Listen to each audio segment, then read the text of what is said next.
No, this guy's fantastic. He runs a great show called Almost Midnight. Ladies and gentlemen, Chris Calogero! Not Poison! You over Scotland Green, everybody. He can say whatever he wants about me. So I had how you guys are doing, but I had a surprise cry the other day. You ever have one of those where you gotta get someplace like you're a werewolf? Right? You're like, oh no, it's a full, just had to get somewhere before I was like, oh, and I was like, oh, I gotta run, and I had to go to the handicap stall, just cry. It's like, it wasn't that much of a surprise actually. I've been going through a tough time, but it sucks to cry anywhere but your bed, right? Like it sucks when you have to like cry in public and then like go do something like you weren't just crying. You have to, you know, you just like go in a stall and you just like stand and cry, and then you go back out. Huh? What's up? Did you say something? Oh no, we're talking to each other. Yeah, I'm talking to you. So give me 5-6 minutes. Yeah, so crying. I have been going through a tough time, and it's funny when you cry and you like the world intrudes and makes you have to keep going with your day because you're still in the world, like you're not just holed up in a cave like you want to be, you know? Like I've been going through a tough time. My best friend and roommate died 6 months ago, and it's been a tough year for me, and I was crying, and the world makes you have to keep going sometimes. Like I was crying in the shower, best place to cry. 100% the best. She just raised her glass like she was a firefighter. The best place to cry. It is. You can sit down. You know, it's great. You wipe the tear streaks right off your face immediately. Because I was just saying, it's like if you cry in public and then you go out back into a thing where people are and you're like, what's up? Oh, what's going on? What's up? They're like, were you crying? Nah, I was just thinking about fucking and stuff. Whatever. I'm a dude. So I was crying in the shower, and you can cry and let it out because you're alone. But then you cry, and then eventually you have to do shower shit, right? So you have to keep going with your life. You cry. I was crying, missing my friend. I was crying and crying and crying. I was thinking all the good times that we had, nice things that she said to me in our time together, and then I was just like.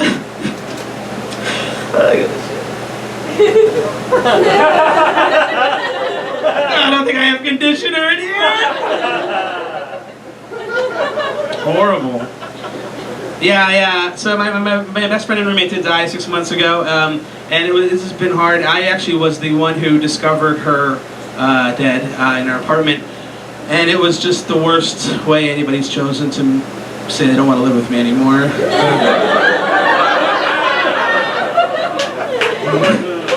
Worst way I've ever been moved out on in my life. You guys have some crazy stories. I have a completely different life now.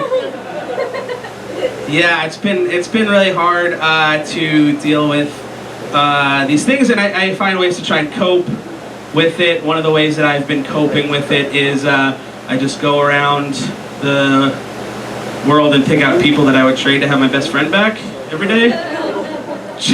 You're all on the list. Like it's a fucking low bar. Every day I'm like, you, backpack on the subway, get him out of here. I'm like, come on, God, I got 2 backpacks on the subway, a slow walker, a woman with a carriage in a place it shouldn't be. What is it? No? Are you real? Ah. This thing, it's tough. It has been tough to cope with. Like I was saying, the world intrudes when you're in grief.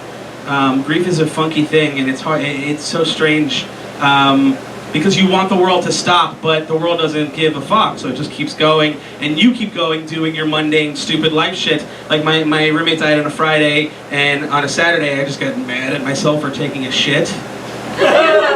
Like that, I still had to do that thing. Like I was just like, look at you, animal. Taking a shit, your best friend's dead. Shit falling out of your stupid ass. Do you care? Do you even care? My girlfriend was a real help. I started dating her 5 weeks before everything happened, and she was wonderful. She was there. She was fucking solid and great and amazing. I don't know what I would have done without her, and it's been wonderful for the relationship, this thing. She's great. Cause she just stayed with me for like days that like missed her birth control, didn't have makeup, just was there, you know, and we hadn't been dating that long, and she saw me cry for like 11 straight days in a row. So we've been through like 5 Christmases at this point. They're solid. Really solid. Yeah, I also ate a lot. Like, ate a lot. Like, when you eat so that it's the only feeling you have left, it's the only thing you're able to physically actually deal with. That's how, I was like, you have another, I was gonna say crepe, but I didn't eat a lot of crepes. Mac and cheese, 2 on the nose. If you have another fucking slider, there we go. That's gonna be the only thing you have to deal with, and then you're just gonna have to roll back to your bed like a fucking billionaire who doesn't care anymore. I'll take no calls in my chambers. One of the things that makes you realize is the ways you say goodbye to people start mattering to you, because you never know if that's going to be the last time you talk to somebody. And it sucks to think about it that way, and we've all agreed to mostly not in order to get through our days for the most part, but you start thinking about that, and most of the times you don't like say goodbye to people, really. You text, and I love texting, but I text dumb, stupid things to my dumb, stupid friends, right? I do. I'll just text like, hey, I'm gonna fucking come in your face. And then what if that's the last text message I send to my dear friend before? I'm like, my eulogy is like, I wasn't gonna come in his face. It's just a thing we have. You can't do that, but then you can't go the other way either. You can't always be like, you can't earnest and fucking sincere every fucking stupid moment of your stupid life, because then people think you're like unhinged. And like, if every one of my good friends was like, hey, I'll see you later, and I was like, oh yeah, I just want to let you know that you're a treasure, and you'd be a darker world without you. I'm just gonna go get ice cream. I'll honor you forever! Alright, Chris Calogero, thank you guys very much.